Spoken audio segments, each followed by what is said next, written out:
महाराष्ट्र निकाय चुनाव के दौरान राज्य की राजनीति भी करवट ले रही है। महायुति में शामिल अजीत पवार की एनसीपी कई शहरों में बीजेपी के खिलाफ चुनाव लड़ रही है। पुणे में एनसीपी के दोनों धड़ों के बीच गठबंधन भी हुआ।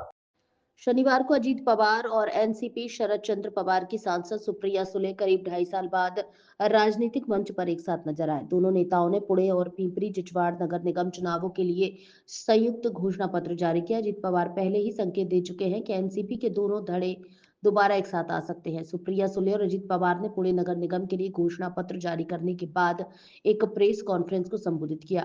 पार्टी में विभाजन के बाद यह पहला मौका था जब दोनों भाई बहन राजनीतिक मंच पर पहली बार आए। इससे पहले ही अजीत पवार ने चाचा शरद पवार की पार्टी से मेल मिलाप के संकेत दिए थे। एक इंटरव्यू में उन्होंने कहा कि नगर निगम चुनावों के बाद गठबंधन स्थायी रूप से एक साथ आ सकते हैं। दोनों गुट कुछ जगहों पर एक साथ आए। अपने चुनावी घोषणा पत्र में अजीत पवार सुप्रिया सुले ने स्वच्छ पानी की निर्बाध आपूर्ति, यातायात जाम से निपटान, गड्ढा मुक्त सड़कें बनाना, स्वस्थ सुविधाओं जीरो मजबूत करना और पुणे नगर निगम पीएमसी को प्रदूषण मुक्त करके पुणे शहर को चमकाने का वादा किया। अजीत पवार सुप्रिया सुले दोनों एक साथ मंच पर आने से पार्टियों के कार्यकर्ता बहुत खुश हैं। राजनीति में कोई स्थायी दुश्मन नहीं होते। वंदे भारत से विवेक भिड़े की रिपोर्ट। बस मी कुठे आहे याचा थोडा अभ्यास करा.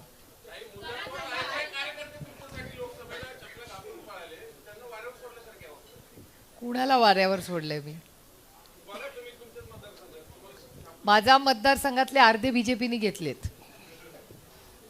ज्यांना आम्ही तयार केलं कष्ट करून ते जाऊन बसले. आणि मला दुःख एका गोष्टीचं वाटतं की मी खडकवासल्यात मायनस आहे 20,000. मी 20,000 मायनस आहे. म्हणजे भारतीय जनता पक्षाचा ज्यांनी कष्ट केले मला मायनस करायला, ते खरं मेरिटमधले स्टुडंट्स आहेत. त्यांना मागे ठेवून ज्यांनी मला प्लस केलंय त्यांना भारतीय जनता पक्षाने घेतलंय.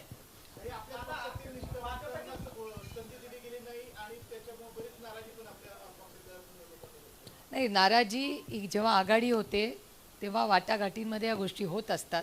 पण राष्ट्रवादी काँग्रेस दोन्ही पक्ष हे नेते केंद्रबिंदू नाही आहेत.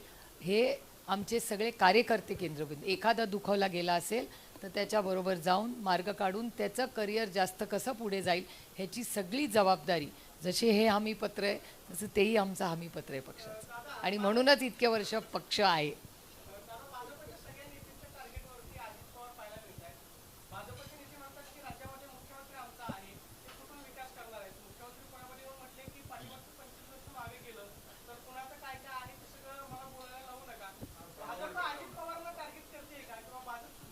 का तुम्ही ऐका ना, केंद्र सरकार राज्य सरकारची भूमिका वेगळी आहे. ते त्यांचं काम करताय.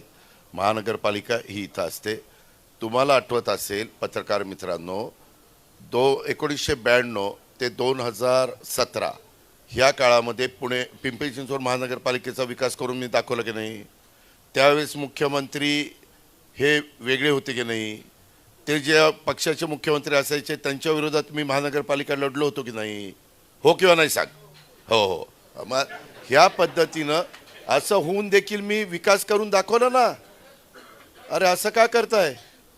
त्याच्यामध्ये हिनं मगाशी जे सांगितलं राजकीय इच्छाशक्ती, पॉलिटिकल व्हील हे त्या ठिकाणी पाहिजे. आम्हाला आहे ना उत्साह काम करायचा. अरे सकाळी 2 जणांना 6 ते 7, 7 ते 8 इंटरव्ह्यू देऊन इथं आलो तुझ्यासमोर. हा, अरे तो मोठा नेता आहे. मोठ्या नेत्याने छोट्या नेत्याला एकेरीच बोलायचं असतं. तुला माहिती नाही? आपण आपल्या मुलांना किंवा खालच्या गडी माणसाला अहो या बसा पाणी आणून देता का हो असं नाही, हे पाणी आणून दे. त्याच्यामुळं त्याला तो मोठा असल्यामुळे तो अजित पवार त्याला चिल्लर वाटतोय म्हणून तो एकेर उल्लेख करतोय. हा, ते मागेच सांगितलं सारखं आळणी आणणे नाही. जे झालं ते झालं. जुनं नाही विचारायचं, नवा नवा.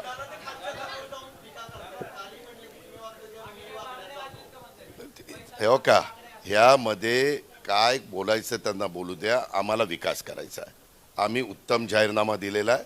आम्हाला ते शहर मागं जसं घडवलंय किंवा आज पुण्याचं बद्दल अनेक जण वेगवेगळ्या प्रकारचे प्रश्न विचारतात, त्याला कुठंतरी थांबवून पुन्हा पुण्याचं गतवैभव आपल्याला द्यायचं आहे. आणि त्याकरता आम्ही पुढे आलेलो आहोत.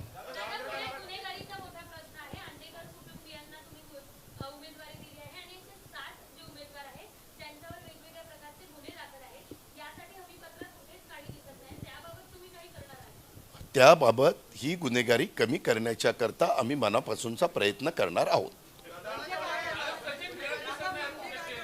सचिन खरात सध्या नाराज झालेले आहेत, त्याच्यामुळे ते बाजूला गेलेले आहेत आणि ते बाजूला गेलेले असताना आमचे सीताराम गंगावणेजींनी ते जास्त जोमाने कामाला लागले आणि इथं बसलेले आहेत.